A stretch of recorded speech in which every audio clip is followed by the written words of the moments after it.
Hello, and thank you for tuning in to the Riderflex podcast. Along with our daily tips on career advice, our show features entrepreneurs, business owners, executives, and influencers from all types of industries, sharing their stories, providing advice based on their experiences, and chatting about their companies. If you're interested in being a guest on our show, you can email us at podcast@riderflex.com. And if you like today's episode, please be sure to subscribe to our channel and give us a quick thumbs up.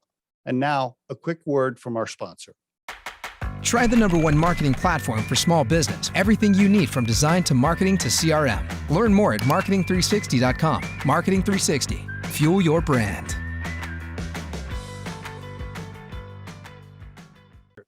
Sherry, Verdi, very nice to meet you guys. Thanks for being on the Riderflex podcast. I appreciate it. Where is everybody today? Verdi, let's start with you. Are you in Puerto Rico? Where are you, bud? Yeah, I'm in San Juan, Puerto Rico. Been down here for about a year now, a couple years. Yeah, before that, I was out in California for about 8 years, and then a year up in New York City. And Sherry, where are you at?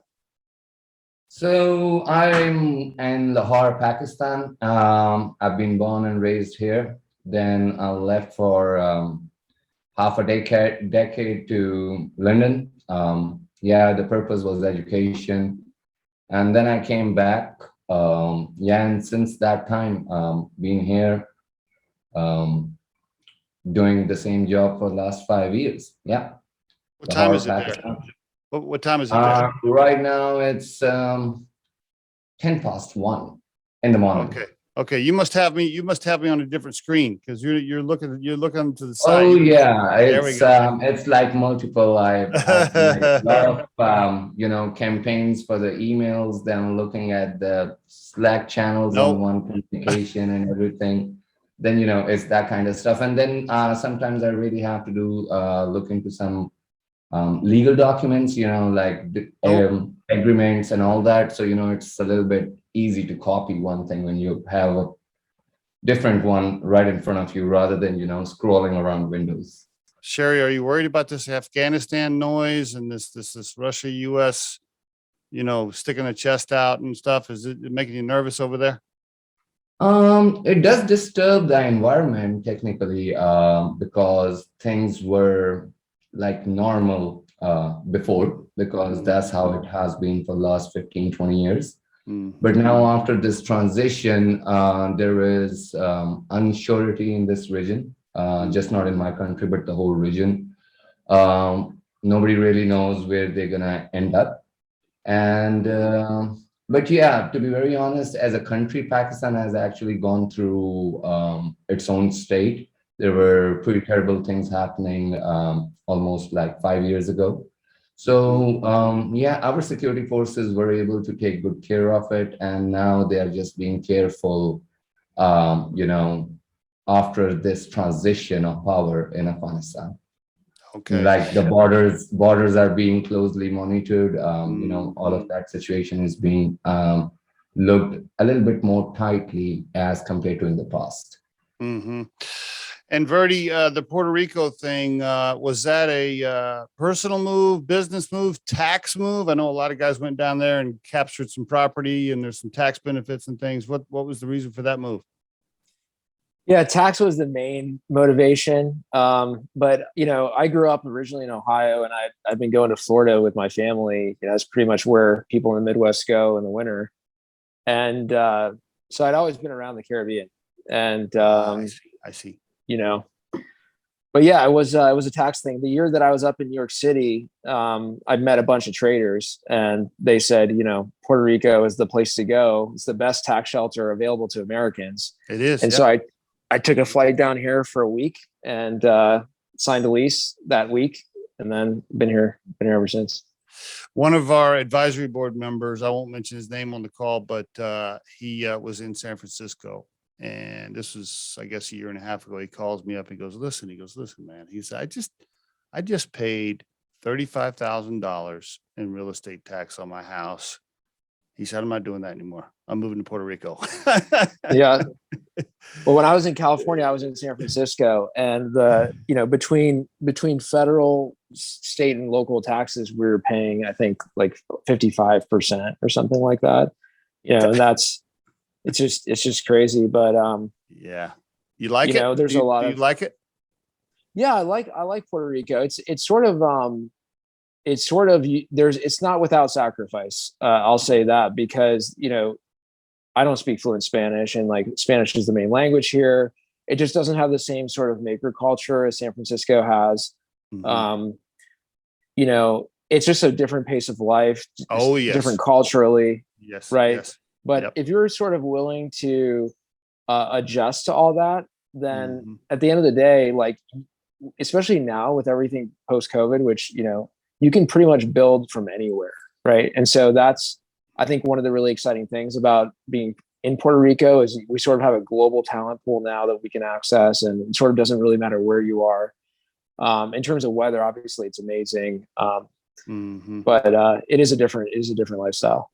Different lifestyle. The one thing I remember, I was down there in 2018, I think, with my wife and I. We went down for a week, and then the beaches are, it's all open, right? Like is that correct? The beaches are all public, no matter where you're at. If you're staying in a fancy hotel, or if you have a mansion or whatever it is connected to the water, you can't block it off, right? Anybody can go anywhere. Is that accurate? Yeah. They try to construct like pseudo barriers, but if you want to go to the beach, you're going to go to the beach. Yeah. And there's so many pocket beaches everywhere. That's what's so cool about the island. It's like you can just drive down the road and you'll just like find a random beach where there's hardly nobody there, because everybody's sort of going to like the most popular 3 or 4 or 5 beaches on the island. Yeah. And you can sort of live like a local, or maybe even like a nomad in some ways. I thought about when we were down there for a week, and I remember reading about all the taxes. I thought, maybe we should cash in and move down here. But my wife, she was having none of it. So anyway, well, there's sort of a California exodus going on right now. I was out there about 6 months ago, and a few years ago, well, I guess probably 3 years ago now, they passed that law where the state tax was no longer tax deductible on your federal taxes. And so the states that have the highest taxes, like California and New York, a lot of people are leaving those states and going to lower tax places like Texas or Florida. Mm-hmm. And yeah, but yeah. Do you have a family? Are you married, kids, partners, girlfriends, boyfriends? What's the status, man? Yeah, I have a girlfriend. Not married, never been married, no kids. My family is pretty much all in Florida now. Okay. They were in Ohio, but they all sort of moved down to Florida. Let me guess, Naples area. Yeah, 100%. Yeah, you're good. You're real good. By the way, I like Naples a lot. I've been hammered down there a few times. What's that? Park 5th Street. What's the name of the main street there?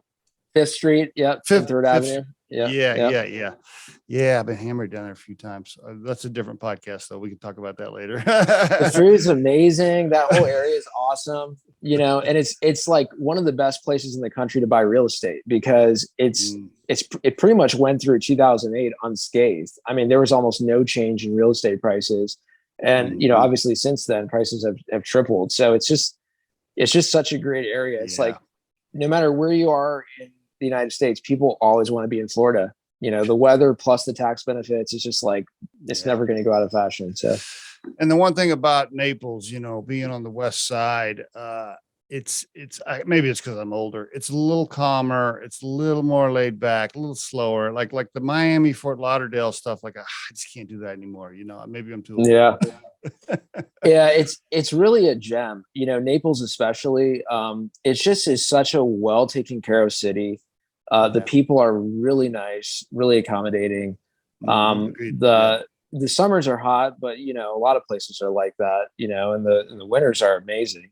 I mean, the winters are perfect. Yeah, the winters are perfect. So you're single now. Did you meet your girlfriend where? San Francisco, or where's she from? No, so I'm down here in Puerto Rico, and when you're when you're in sort of like on the cusp of Latin America, like the dating pool is just different, right? Like most of the people are either Puerto Rican or Dominican or Cuban. You get some people from the mainland US, but it's a little bit more rare. So my girlfriend, I actually met on Instagram. There, while you were there? While I was here. So she's actually it's kind of a crazy story, but she's actually a basketball player. She's actually what? She's a Colombian basketball player, a female basketball player. And wow. I saw her Instagram, and at the time I had an assistant who was bilingual, and I had her sort of just message her for me like in Spanish. And she didn't write back. And I said, well, hey, why don't you, I was like, why don't you message her from your Instagram account? Because, it's like less obtrusive, because she's, she's a girl. It's like, whatever, it's not a big deal. So she sent her a message, and she gets a message back. And the message says that she's going to be in Puerto Rico in 2 weeks for a tournament.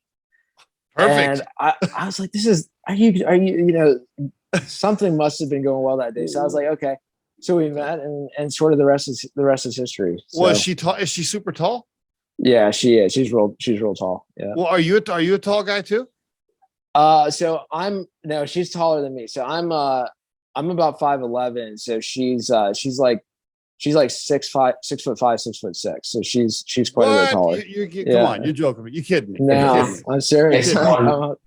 It's way taller, just not taller.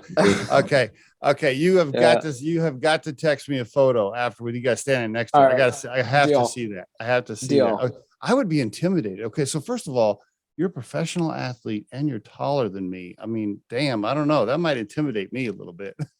Yeah, it is intimidating. And to be honest with you, I think that's sort of what makes it kind of interesting. Like we sort of don't fit into this like normative type of like a relationship. Right. Well, first I'm white and she's black. So that's like the first thing. And then the second thing is like, I'm shorter than she is. So it's like a really, really atypical. And I actually, because I actually started doing some research on this, and like out of all like interracial relationships, white black is actually the least common. Only 11% of all interracial relationships are white black. And then out of all total relationships, only 3% the woman is actually taller than the man. So this is like one of the most least common statistically, but hey, it is what it is. Wow. I know. I love it. I love it. Well, Sherry, what about you? Married, kids, partners, girlfriends, boyfriends? What's your story, man? So I got married last year. Now, okay. All right. Now it's 2022. Nah, it's actually 2019 now. When I got married, and now I have one kid. It's a boy, 6 months. Congratulations. So thank you so much. So yeah, recently getting adjusting to the family life and the responsibilities. But yeah, before that I was just like an independent bird. Play in the field. I understand. Of course, no commitments. It's just like you never know what's gonna happen. And of course, I work around like 50-60 hours a week. So it really becomes difficult, because when the commitment part starts, right after that, there's expectations, Now, see, Verdi was like, "What you talking about, man? 80 hours a week. I want 80 hours a week. What do you?" Oh, well, I was being polite, man. This is gonna get published, and I don't want to be like, employees are like getting scared before applying over here. It's like, okay, well, that's what we heard. Right. Yeah. That's true. Yeah, that's how it's like. How did you guys? So how did you guys meet? How did? I saw Verdi's got this. Jesus Christ, man, he's got so much stuff. It's like got so much stuff going on. LinkedIn profile, I can't even keep up. He's got so many businesses and investments. I'm like, holy shit. How did you meet him, Sherry? Were you friends, or was he looking for somebody? How'd you meet him? Nah, I met him first time actually in an interview. He conducted my interview, and did you apply? Like there was an opening and you applied, or a recruiter, or what happened? No, I think he might be able to answer that in a better way, how the story must have started before me. But but how I heard about Punch, or It was like somebody knew me, I see. and they were like, why don't you come in and talk to this guy? I see. And I see. I A was a friend of yours called you and said, "Hey, you should talk to Verdi." Okay. yes. Okay. All right, Verdi, Uh, I'll let you take the lead on this one. Verdi, yeah. Talk to me about meeting Sherry, and then we can roll into Punch. Go ahead. Yeah, I'll just say Mhm. Sherry is like, one of the most incredible human beings I've ever met. And Wow, what that's happened, pretty he really is. And what the reason why he's so incredible is he's one of those guys that always thinks about the bigger picture before himself, always thinks about what's possible before what's not possible, Mm. always thinks about keeping other people happy and engaged before before letting the team get sacrificed. It's sort of like one of those kinds of guys. And what happened was Sherry started off as a sales guy at Punch. He started off as a sales rep at Punch. I see. And Punch now is probably 6 years old. Sherry joined it probably after about, I wouldn't say 2 to 3 years. And there was right about a time 3 years ago where, we had a lot of early success. The company grew super fast. We were at like a $4 million run rate in our like second or third year. I mean, as a service-based business, that's phenomenal growth. We were doing really well. Yes. And I had hit a point where I was just like, this is amazing. I'm going to step away and just go travel, enjoy my life. And so I handed the keys to another guy to basically run the company while I just took time off. I took a sabbatical. I wasn't working. I was just sort of traveling the world, enjoying my life. And the company did not do as well during that time period. Like basically the company was, for all intent and purposes, sort of on life support. Mm. But at that point in time, and there's one more thing I didn't tell you, which is the person who was running the office in Pakistan at that time completely backstabbed the entire organization in the United States.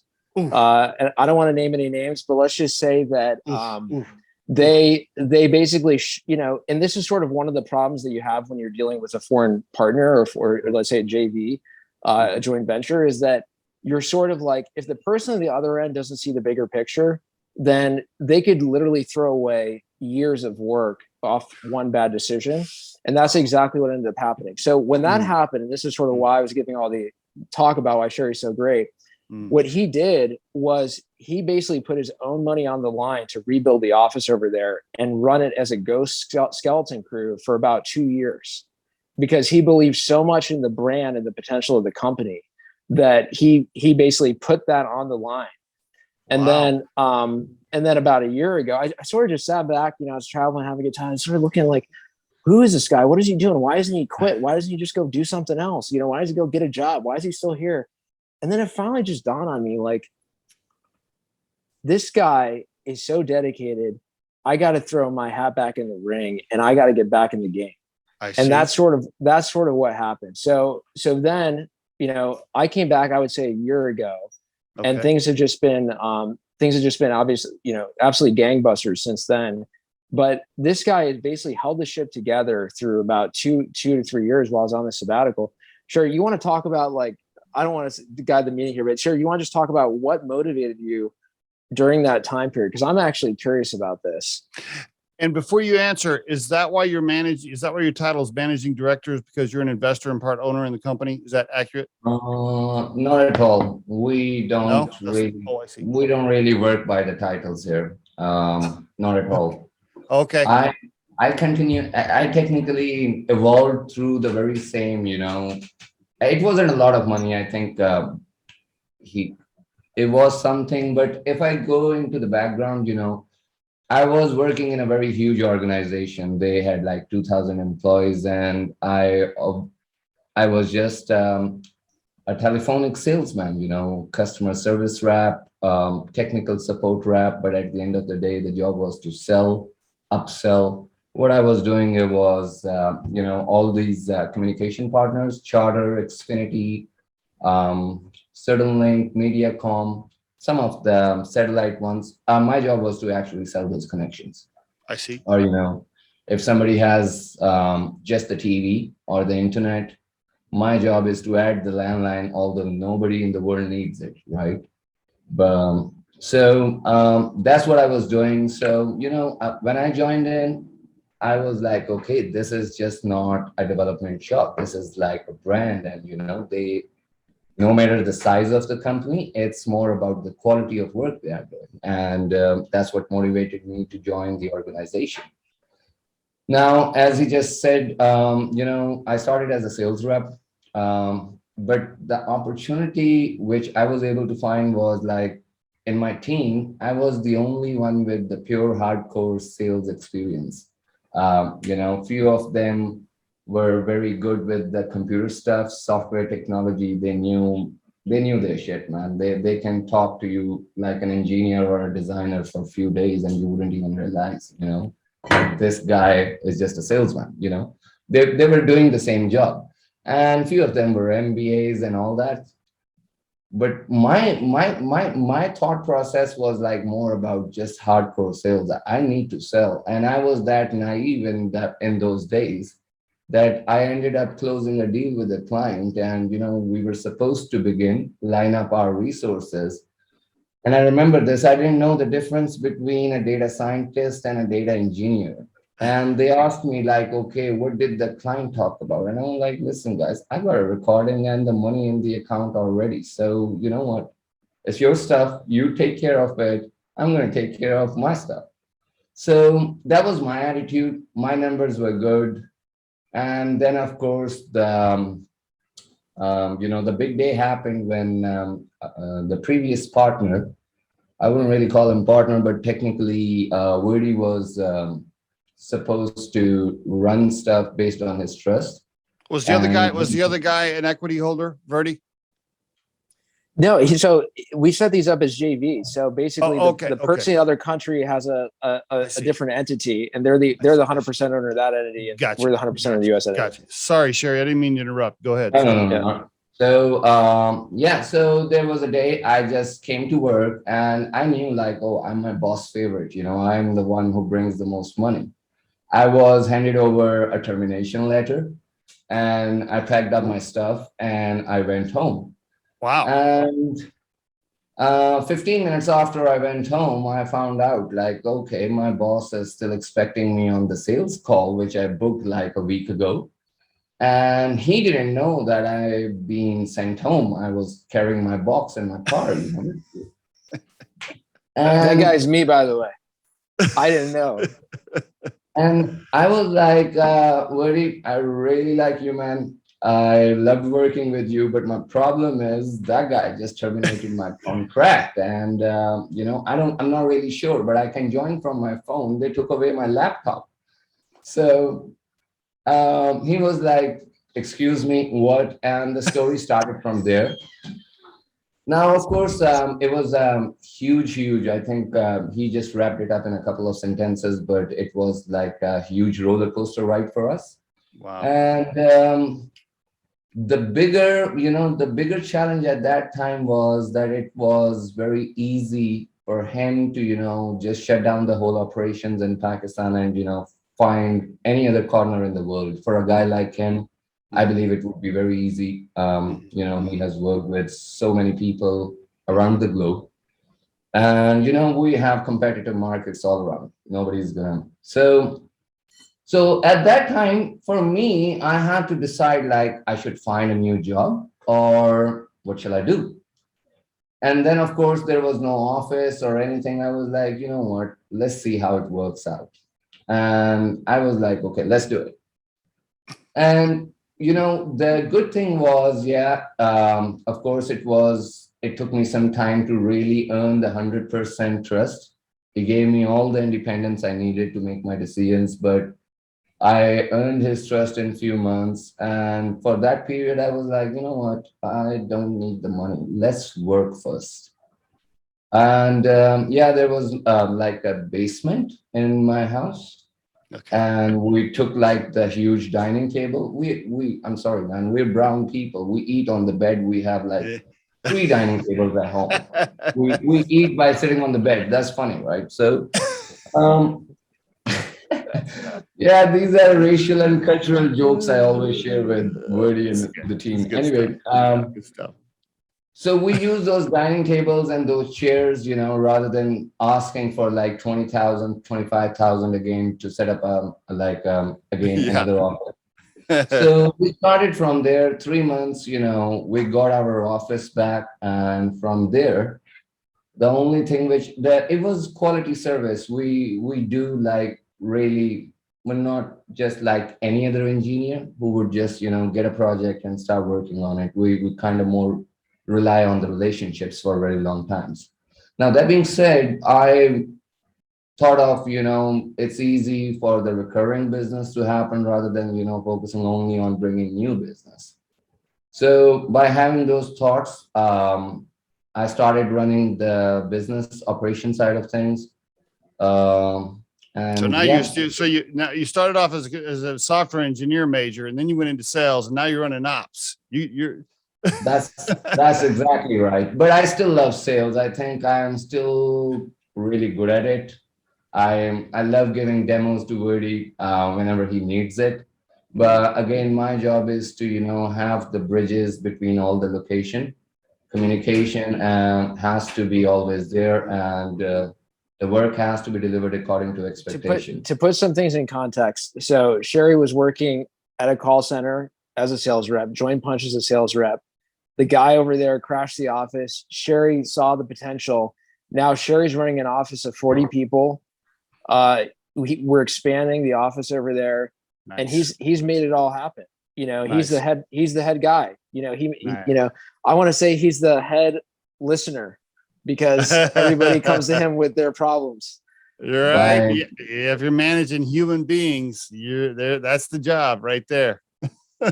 It's difficult than managing sales, man. With sales, it's just numbers, and numbers speak louder than anybody. But managing people, you gotta understand all kind of nature, all kind of situations, and I think you gotta always be considerate. It's always less about. You have to create a balance between the company and the employee, and that's why one has to be the listener.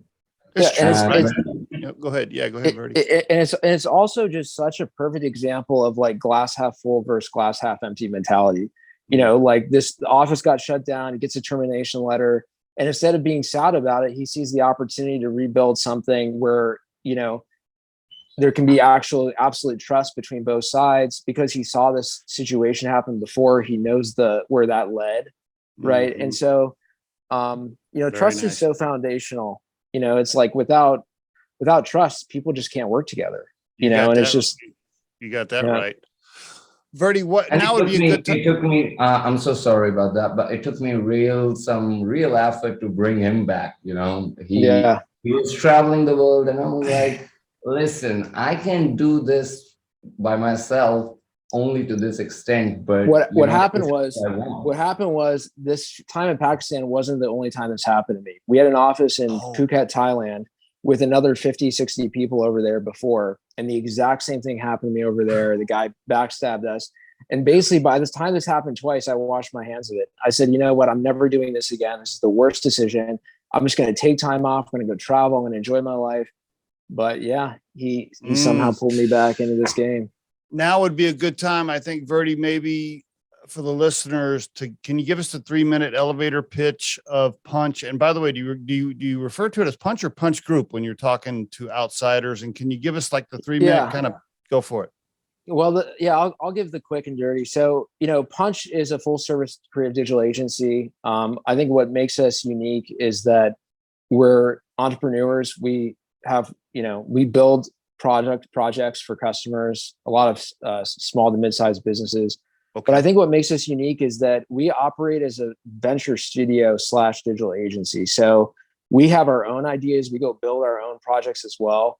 And the reason why we do that is because that allows us to basically, one, understand all the opportunities that are available in terms of technology, where can technology be applied, but it also allows us to sympathize with our clients in terms of what it takes to make a business successful, right? Because unless people are actually building their own businesses, they don't actually know what it takes to go make a business successful. And they just end up in this sort of antagonistic fee for hire, work for hire relationship where there's not a lot of empathy. And so I would say that's kind of our primary differentiator. Our secondary differentiator is we have a ridiculous commitment to excellence and you can just sort of see it in our work. where we just like push the boundaries of what's creatively possible. So like, whenever we do something, we think it's great. We're always sort of pushing for like, how can we make this better and better and better? And that kind of comes from running businesses. It sort of comes from that like iterative product mentality, where you sort of get something out there and then you kind of keep making it better and better over time. But that's really at its heart, that's actually essentially what innovation is. Innovation is you get a spark of an idea, but then you sort of chisel at it and make it better and better and better until it's like something that people just can't imagine their lives without. And that's what we set to achieve. Yeah. And it's punch.cool, right? Punch.cool. Yeah.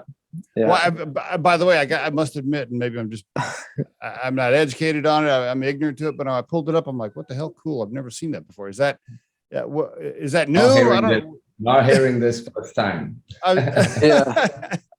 We've actually had customers tell us, I took the meeting because you had punch.cool. And I thought that was cool. I like it. Yeah. It's just like, we used to have the domain punch-agency.com, which is just sort of like this boring descriptive thing. And, one day I'm just sitting there and I'm like, this doesn't really tell the story about who we are. Like, it's just sort of generic flavor, a Me Too brand. Like, we need something that just stands out. And the .com, I always wanted the .com, but Hawaiian Punch has the .com. So, yeah, so it's going to be tough it's going to be tough to get that one. If anyone from Hawaiian Punch is listening, send us a note. Why Punch? Why the name Punch in the first place? I was sitting with a good friend of mine, our creative director, at a cafe in I want to say Berkeley, California. We were sitting at a cafe about in the morning, having like a coffee or something, and I just told him, like, I'm thinking about doing this agency, what should we call it? He said, you should call it Parallel. I'm like, Parallel? He's like, yeah, because you're aligned with your clients, right? So you can imagine two lines together. I see. And he's like, it's great for branding. I'm like, Parallel. He's like, you know what? Actually, he thought about it more. He's like, Parallel is kind of hard to say. And then he's like, why don't you just call it Punch? And we started thinking about it more. It's like, yeah, there's a lot of things you can do with that. Like, it packs a punch, it's a punch. And like, okay, cool. It's short, sweet. People know how to say it. Let's go with it. Okay. Very, very curious. Verdi, was your first huge win when you sold in store, or did you have some exits before that? No. So I would say the first huge win was just the first few years of Punch. Like, Punch just grew really, really well. Okay. In-store sold a couple of years after Punch got started. And then around that time, I would say it was like probably 2014, 2015. I did some angel investments. I had not known anything about angel investing at the time, but the strategy was just sort of invest in stuff that you think is cool or useful, or stuff that you would like. And every time I invested in stuff that I thought was going to be a good investment, it sort of didn't work out. And anytime I invested in something because the technology was cool, or like, I thought, or maybe I was shopping for it as a product that we could use, and I was like, yeah, this seems like we could use it. It ended up working out. And your investments, are they most of them listed on your website? And by the way, you do pronounce your last name Ergün, right? Ergün? Yeah. No, I don't disclose my investments. I didn't know if those, the company's on your personal website, verdiergün.com. I didn't know what those were. Yeah. That's our venture studio arm. So that's the stuff that we're developing and spitting out at Punch. I see. Okay. Yeah. But Gotcha. I have been lucky enough to invest in 2 IPOs, which is really cool. And then probably another 20 or 30 private companies. But yeah, obviously not all of those work out. Are you, are you entertaining pitch decks right now? Are you looking for additional investments? I think we are. I think we haven't formalized this, but I think over the next 2 years, or maybe a year, we want to set up a kind of like a hybrid fund. I think, we've developed so much tech internally to just help companies. And also we have these great engineers and designers The whole company now is about 55 people, and we're probably going to be 80 people around April. I think there's something really cool that we can do that sort of combines capital infusion with talent infusion. Okay. And sort of maybe in addition to that, sort of our perspective from just having done a bunch of this stuff. Okay. Yeah. Okay. Very good. By the way, how does an Ohio boy go to Michigan? What happened? You were supposed to go to Ohio State. What the hell? What? That's actually a good question. Man, you really do. Yeah. Your stuff. It's funny because I was going to a Michigan, Ohio football game, and I had a good buddy of mine that went to Ohio State, and the game was going to be at Ohio State Stadium. And he tells me before I drive down there, he goes, Verdi, you got to cover up your license plates. I go, why? He goes, if they see your Michigan license plates, they're going to destroy your car, man. I'm like, are you serious? Is it that big of a deal? He's like, yeah, it's no joke. Yeah, it is. Yeah. Like, okay. Yeah, it's just, Michigan just had a really good business school, which I didn't even end up doing the business school there. But yeah, they had a really good business school, and I got in, so I was like, okay. Okay. Very, very good. Thank you for that overview of Punch. I appreciate it. I want to ask you guys a couple of what I call outside the lines questions here as we get closer to the back end of this real quick. Sherry, let me start with you. How do you get hired at Punch from a personality, culture perspective? Forget about skill set for a minute. Like, what kind of person are you looking for? Talk to me about the kind of, what kind of character traits and things are you looking for when you're interviewing somebody? I'm curious. First, they should always know what they're talking about. Second, if they're claiming something and if they have put it on their resume, I would like to believe that they know about it. Third, you mean candidates lie? That's weird. I've never heard that. Oh, that happens, sir. That happens. That happens in the real world. It happens. We never got that much time, that we're gonna start calling their previous employers and start running background checks and those kind of details. But you can always tell if somebody has done a particular job, they should know some aspects of that job, right? And that's always my way of starting a discussion.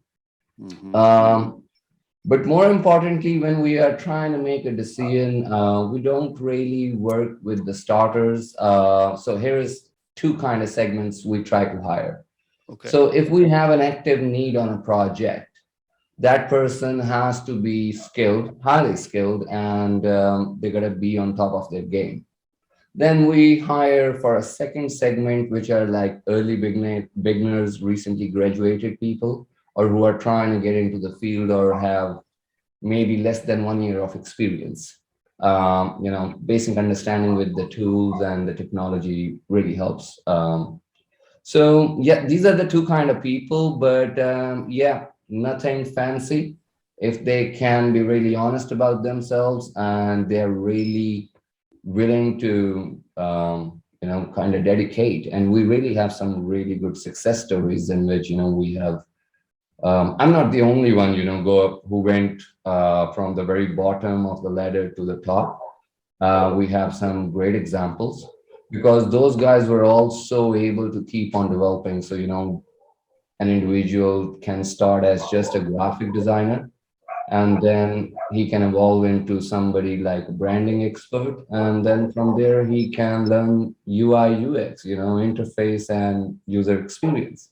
So it's, if one has what it takes, I always believe like providing that chance, which Verdi has provided me. So, Sure. You get your work ethic from your mom or your dad or both? Where does your drive come from? I want to give the credit to a couple of bosses in my past. They, again, as I was telling you that I went to London. So for quite some time, I was also the guy they call fresh off the boat. So, it was difficult for me, but those people really gave me that chance for no reason. It was a Scottish guy, man, who gave me the job, and it was very difficult for somebody who was really trying to understand the Scottish accent for the first time. You know, Did you meet this? Did you meet this Scottish guy when you were at school in London? Yes. And on top of that, yeah, I was like, last time I heard this, that was Braveheart. Where do you come from? You know, so yeah, so I can see why you're good at sales, man. You're instantly likable. I mean, you could just go into a bar, probably any country, doesn't matter what the race or religion is, and people are just gonna like you. They're just gonna sign on the on the line which is dotted. So yeah, they did it for me. Now, for various reasons, I got that position and authority. I would like to do the same, and I think it's an opportunity provided can end up in. It's just like if you don't really try, you never get to know. And we were able to have people for more than 3 years, which we actually thought like might not last 3 weeks. That's great. It's just like that opportunity, chance given to them really defined who they are now. So I'm happy about and want to continue doing that. Verdi, I want to ask you a couple of questions here, Sure. kind of for headed to wrap up. Outside the lines questions, kind of shifting gears for a second. You're pretty active on social media. You're out there. People know who you are. You have your own website. What are your thoughts on CEOs that are active on websites, that are active on social media, that take sides and opinions and speak up about controversial or touchy topics and whatever the hot topic is of the month that everybody's debating around the world, and the CEO screams a certain side? What are your thoughts on that? Yeah, I think it depends on who their stakeholders are. If they have certain investors, it might be more risky. If they're independent, mom and pop shop, whatever, organically grown, probably doesn't matter as much. I think in general, it's a good thing to speak your mind and say or share how you really feel about things. I think, we need to live we need to sort of imagine what is the future world that you want to live in. It's a world where people can share how they really feel and argue about stuff. And hopefully in that conversation, the best ideas come to the top. And that's sort of hopefully what happens to win. It doesn't always end up that way. But there's probably a little bit too much animosity on social media these days. And there's probably a little bit too much sensitivity as well. People on both sides could probably have thicker skin and maybe also be a little bit more respectful. Are you a big First Amendment guy? Do you think people should be able to say whatever they want? Yeah, I am. Yeah. So what are your thoughts on your former employer, Google, shutting people down off YouTube and canceling people and turning people off if they say something that didn't fit the narrative? What are your thoughts on that? I think as a platform, when you offer a platform like that, you sort of have a social contract, if you will, to not selectively cancel people. I think it's a good idea to have rules and sort of regulations that govern the overall respect of the platform, and to make those as transparent and easy to understand as possible. But in terms of selectively canceling people, I think that's not in good taste for those platforms. Okay, so people getting wiped out of Facebook because they said something about masks or COVID that Facebook didn't like, that's not cool. I don't think that's cool. No, it's really difficult because those same platforms do as much as they can to stifle competition. They buy up competitors, they copy a lot, and so they make it really difficult for there to be alternatives. But then at the same time, cancel people. It's sort of like it's like a double death pill, right? It's like not only do you get canceled, but then there's really no other place to go. So It's like then you're truly silenced. So it's not a good thing. Yeah, and what if your whole business is tied to Facebook or YouTube and you get wiped out? What if you got an e-commerce business that's tied to those channels and you get canceled? Like, holy shit, your business is over. Well, it's happened to a lot of companies, and it's sort of let's say that sort of as time goes on, the world becomes, technology sort of democratizes and improves sort of, the capabilities of people. But this, let's just say things in medieval times were way worse, right, than these sort of issues, right? But in an ideal world, these sorts of things are still not what we would want. And so, hopefully in 100 years, things will be even better. Yeah. I keep hearing the argument, I ask this question a lot because I like getting the answers, and I get all kinds of answers on it. And I hear some people say, well, they're private companies, they can do whatever they want. If people don't like it, they should go to a different platform. Well, like you said, there are no other platforms to go to. It's Right. a complete monopoly. And as a business owner myself at Riderflex, I mean, we're a recruiting firm, right? I wouldn't want, like, at one point, I don't want the government calling and telling me what to do with my own recruiting firm. However, in this case, I just think it's so massive, it's so big. Google has so much power on planet Earth that I think it's different now. I think we're in a different set of rules. Something needs to. I think something needs to change to be able to manage that situation. I think it's going to be one of the most important things we do as human beings on the planet going forward is deciding what we're going to do with information flowing through the internet and who has the control of it. Just real quick on that, even a lot of this Web3 stuff is sort of the institution antidote, if you will. A lot of these institutions had to exist because of the way that data was structured, right? Data sort of operates on a database, and so you need to have a transaction record. Somebody needs to manage that database, and that's where our institutions are created. And so now you have this Web3 stuff that's built in the blockchain. Now those databases can be decentralized, yet they're still transactional. And so now that enables sort of these communication systems to exist without institutions. And so I think over time, this stuff is going to get worked out. But it's not going to happen in a couple of years. It's going to probably take a bit longer than that. I want to ask you one more question, but I'm going to come back to you for it. Sherry, really quick. COVID, what'd you do over there where you're at? Did you make everybody get shots? Did you make everybody wear masks? Did they have to be in spacesuits when they came to work? What'd you do? What happened? Long story short, Pakistan really didn't go through real terrible times. Our government, with the support of China, was able to, get the vaccines in time. We didn't really get treated as a third world country. But on top of that, our government was efficient. Oh, Bill Gates today here is in Pakistan admiring those, steps and the process which we were able to implement in our country. Okay. But that being said, as a company, of course, we had to go through some changes in the very beginning. At that particular chapter, it's funny, I was actually the first one in February 2021 when I got diagnosed with it in the company. At that time, it was, a lot of hype, and, the word was getting around, and so I locked myself for 15 days. And, I went through the whole experience. I was okay, but I also knew that, okay, this is serious because not everybody can go away for 15 days.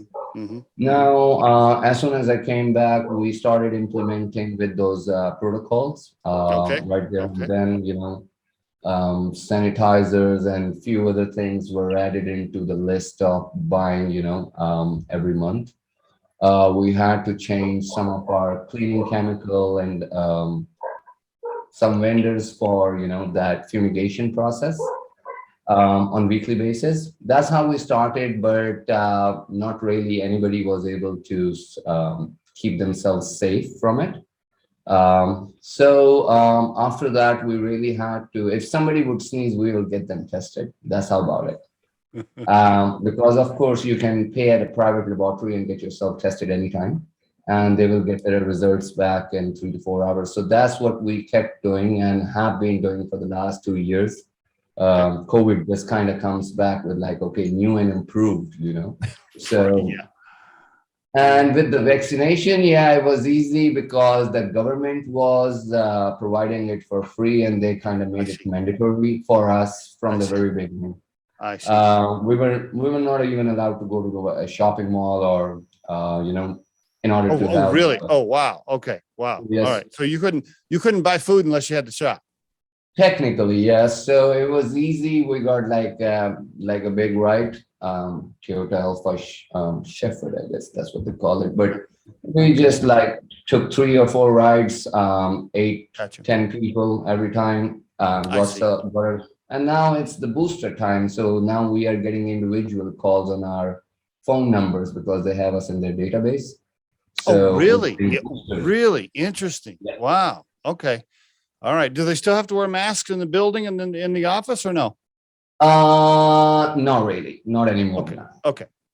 Okay.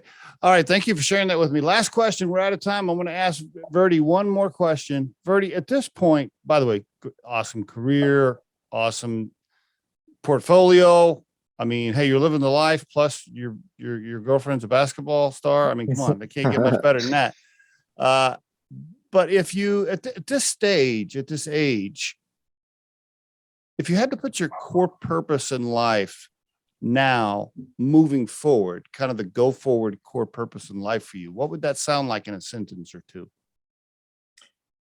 Yeah, this is something that I've reflected a lot on in the last year or two.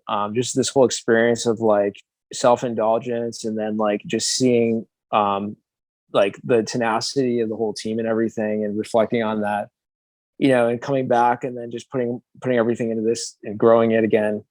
And then also sort of watching my parents, and get older, and friends get older, and that sort of thing. It's like, life is really short. It's my uncle just told me last night, he's like, you're going to be 40 soon, and in the blink of an eye, you're going to be 60. I think helping people is like the prime directive. It's like, I think a lot of people, and I've been guilty of this too, are too focused on the short term. Like now when we go to do things, like we think about everything in terms of like the next 40 years. Like what do we need to do today to make ourselves better for the next 40 years? And when you think about things like that, you sort of start to think about the things that sort of matter more, the bigger decisions, not the immediate payoff or the immediate outcome. If I had to distill it down, and I would say it'd be like a couple things. One is helping people is like the most important thing. The second thing is getting to be able to work with people that you enjoy working with is so underrated. It's so important. It really is. And I think the third thing is, everybody says this, but you can never say it enough. Like life truly is short, and we don't have a lot of time to make an impact. And so like maybe people should be a little bit more on the side of taking risk, a little bit less on the side of playing safe, and sort of just go for it. And if it doesn't work out, it doesn't work out. But you always learn something. I heard the other day, there's a saying, your work works on you more than you work on it. And the truth of that saying is you always learn something from your work, whether you realize it that moment or later. So no work is wasted. Yeah, those would be the things. I like it. Thank you, sir. Verdi, Sherry, thank you so much for being on the Riderflex podcast. Great interview. We could go on and on. I could go deeper. We could get some bigger stories out of you, but we're out of time for today. I'll have to bring you back on the show, but thank you very much. Awesome. We love it. Thank you so much.